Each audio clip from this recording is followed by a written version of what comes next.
கஞ்சா விற்பனையில் இந்தியாவின் தலைநகரமாக தமிழகம் திகழ்வதாகவும், இந்தியாவிலேயே தமிழகத்தில்தான் அதிகபட்ச விலையை விட அதிகமான விலைக்கு மதுபானம் விற்கப்படுவதாகவும் குற்றம் சாட்டியுள்ள பாஜக மாநில பொதுச் செயலாளர் ஏபி முருகானந்தம், திகார் சிறை கதவுகள் திறந்தே இருப்பதாகவும் ராசா அங்கு செல்வது உறுதி எனவும் தெரிவித்துள்ளார்.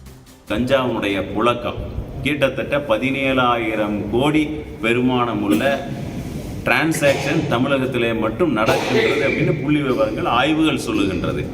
கஞ்சாவினுடைய தலைநகரமாக இந்த இந்தியாவுடைய தலைநகரமாக தமிழகம் மாறிக்கொண்டிருக்கின்றது. காவல்துறை வேடிக்கை பார்த்து கொண்டிருக்கின்றது.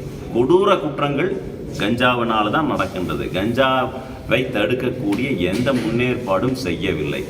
24 மணி நேரமும் டாஸ்மார்க் திறந்து கிடக்குது.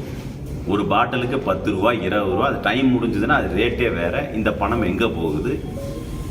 இந்தியாவிலேயே எம்ஆர்பிக்கு மேலே விற்கக்கூடிய ஒரே மாநிலம். அதிகபட்ச விலைன்னு என்ன, அதுக்கு மேலே விலையை வைக்கக்கூடாது.